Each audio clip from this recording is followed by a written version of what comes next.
Hey, what up everybody? This is Stevie Breach coming to you. The other night I made a pretty big blunder. Sitting here, about to watch some television tonight. Hopefully I won't make the same mistake I did as I was watching on my WWE network. I clicked before I thought, and I watched the wrong show. I sat down hoping to continue off of the Royal Rumble 1990, Hulkamania, Hulk Hogan Royal Rumble win, and I said, you know what? I know Hogan won 2 Rumbles. It'd be fun to watch the other one. So I came back, I went to the Royal Rumbles, and then I clicked on 1989. Wrong show. I did not find out till after I watched all of the undercard matches, and I was like, well, I've already got myself to the Royal Rumble. There's no way in the world I'm not going to watch this show and not finish this out and watch the whole Rumble. And this was a below average Royal Rumble, honestly, in my opinion, one of the sort of least memorable ones in my mind. Whenever I think of one of the greatest Royal Rumbles, I normally think of 1990, thinking of all those Hall of Famers coming down to the ring. I really didn't have that feeling, and really a lot of the same names that are in 1990 are in 1989. Maybe it's just because it wasn't one of my favorite ones I used to watch as a kid because Hulk Hogan didn't get the win. But all in all, it does have one of my favorite Royal Rumble moments of all time in the Royal Rumble match. And from there, we're on to the Royal Rumble. Big story of this one is sort of like a subplot. They show all of the wrestlers going over and picking the ping pong balls out of the tumbler. Always a really great vignette to get you pumped up for the show. The only thing I ever really noticed as they keep showing guys come over and pick the balls out, there's always so many balls in there. Why is it that as guys are picking the balls out of the tumblers, there's less and less balls in there? There should be one guy walking over there, and there's only one ball left in a tumbler, and that's the one he grabs. But immediately, we see this vignette twice. That is how big they're trying to play up this as being. The $1 Million Man, Ted DiBiase, reaches into the tumbler, and immediately he looks into his ball, and he doesn't like the number, and he's looking to make some sort of a deal where he finds Slick. Slick says that he got the best number of the batch, and $1 Million Man and Ted DiBiase walk out of frame as DiBiase is trying to find out what it's going to take to get that number from him. We do find out later on that Ted DiBiase does buy number 30 from the Slickster because Ted DiBiase does enter the match at number 30. My only problem with this whole thing is that they tell us that he bought it from Slick. That would make you think that one of Slick's entrants came out with a low number. But never do we see one of them until we see, at that time I believe he was managing the Akeem and the Big Boss Man, who came in at, they're late, 22 and 23. So why you would want to move down from 22 to 23 to 30 and spend your money. But then again, you're the $1 Million Man. You got all the bucks in the world. You can do what you want. Very cool opening to the Royal Rumble here. Drawing number 1 was Acts of Demolition. And then drawing number 2 was Smash, and they've always said that basically there's no friends, everybody's foes. You're all working to be the one guy left at the end of it. There really was no prize at the end of the tunnel. It's not like today where you win the Royal Rumble and you go on to WrestleMania. They don't say if you win like a steak dinner. They don't say if you win a cash prize. You're just supposed to leave it up to imagination about what it is that you're going to be winning by this deal. But Axe and Smash, you would think as a tag team, they would sit out and they would wait for number 3 to come down. But they just start fighting each other. They fight each other like it's WrestleMania, and they had some sort of a build-up where the tag team broke up. Axe and Smash, one of the strongest teams. I'm thinking at this time they might have been WWF Tag Team Champions. I'm not sure because it didn't play into what was going down. But, they fight for the whole 2 minutes until Andre the Giant comes down as he draws number 3 and he makes his way down. Axe and Smash turn their attention to start going over and fighting on Andre. A very, very young Kurt Hennig, Mr. Perfect, comes down. He hasn't even adapted to the singlet that you would be well known with Mr. Perfect. He's just wearing blue, just trunks. And he starts getting in the fight. He's in the Rumble for a very long time. He almost gets the 30-minute appearance. Very, very young into his WWF career. He hasn't become Intercontinental Champion. He hasn't done anything. He sort of had a promo where he portrayed himself as a heel, but in the match you see him more as a babyface fighting the heels. So Kind of weird to see that. From there, you have just some random names come in until at number 7, Jake Roberts enters in to the Royal Rumble. He has big time heat with Andre the Giant. They're fighting back and forth. Andre the Giant makes quick work of Jake the Snake Roberts, dumping him over the ropes. Jake was only in there for just over 2 minutes. From there, we just go Ron Bass, Shawn Michaels, Bushwhacker Butch, Honky Tonk Man. Sometime in this, Jake the Snake Roberts gets pissed, and he just makes his way back down to the ring.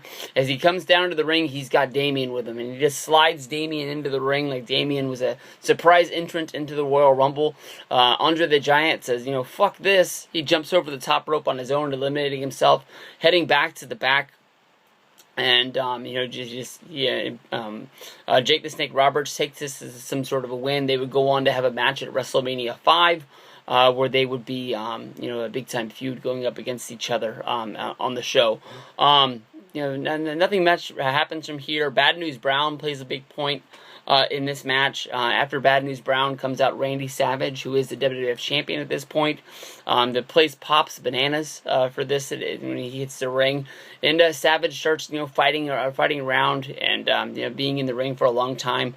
Arn Anderson and Tully Blanchard, 2 members of the Four Horsemen. Well, I guess not the Four Horsemen of the WWF, but that's how most people would know them. They came down there as a tag team. They start working on Savage. From there, Hulk Hogan comes running down, and he's able to even out the score. The first thing he does is he eliminates Arn and Tully. He makes quick work of Tito Santana. He dumps Bad News Brown is fighting in the corner, and he's fighting against Randy Macho Man Savage, and basically, they're fighting each other. Hogan comes over and attempting to dump Bad News Brown at the time. He dumps out Bad News Brown at the same time he dumps out Randy Savage. I think he notices that he dumps out Savage, but Hogan's now all alone inside of the ring, and he has this moment in the sun where he's like, yeah, I dumped everybody out. From there, comes out the Warlord. The Warlord makes the shortest Royal Rumble appearance of all time, where he steps into the ring for 2 seconds. He gets bounced out very, very quick, and this sets up the big moment in the sun where we're setting the pace for WrestleMania 5, where basically Savage jumps into the ring and gets up into the face of Hulk Hogan. They exchange words. Hogan's trying to say that he didn't mean to do it. Savage is trying to say, you dumped me over the top rope. I'm the champ. You're jealous of me. I got the girl, this, that, and the other. So you can see that they're setting up Miss Elizabeth. She makes her way down to the ring. She gets in there. You remember that, the Warlord had been dumped, and so you have this 2-minute span of open space. That's why there's no fighting going on in the ring, because the only legal man that's in there is Hulk Hogan himself. Miss Elizabeth is able to piece everything out and get everything down together. From there, I don't know if I want to talk about WrestleMania 5 before, during, or after. I'll just say that until the end, because from there, Hogan is in the ring by himself. He's joined in there by the Big Boss Man, and the next number would be Akeem, and so he's sort of double-teamed against the Twin Towers. They make quick work of Hogan, dumping him out, adding to the Mega Powers versus Twin Towers feud that was going on Saturday night's main event. From there, we have Brutus Beefcake, who comes running. Once Hogan is eliminated, he pulls out Akeem and Boss Man and starts fighting him on the outside.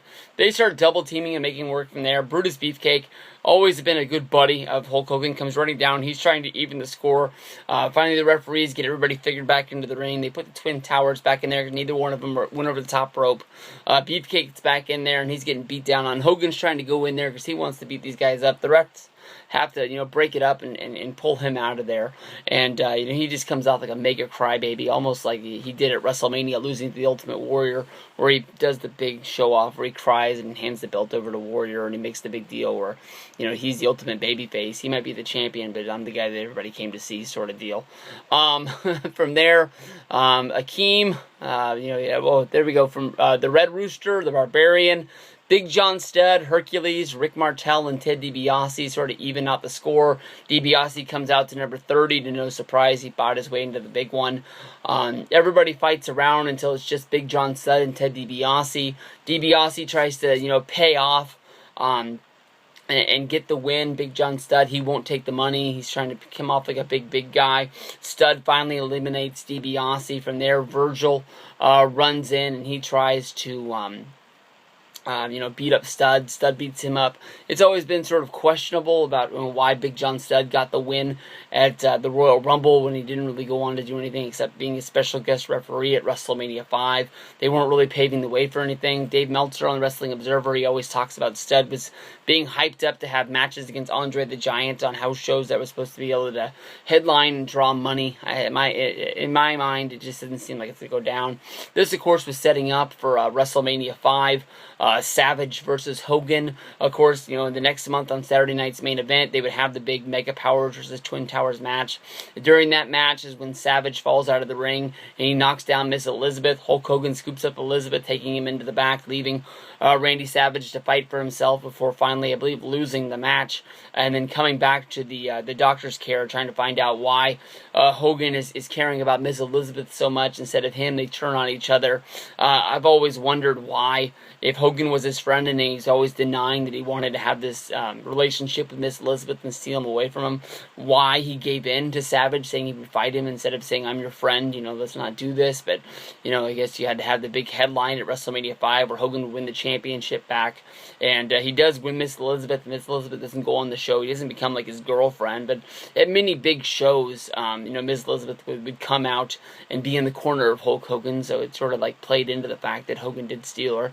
A lot of people have always commented saying Hogan was one of the biggest heels of all time, that nobody understood that he was the heel until later. I forgot to talk about the Ultimate Warrior and Rick Rude posed down. Basically, Ultimate Warrior got all the fans to cheer for him. Rick Rude got, pissed off and he attacked Warrior, setting up their WrestleMania 5 match as well. But fun show, wasn't the one I wanted, so more than likely I'm going to watch that Royal Rumble 1991 now.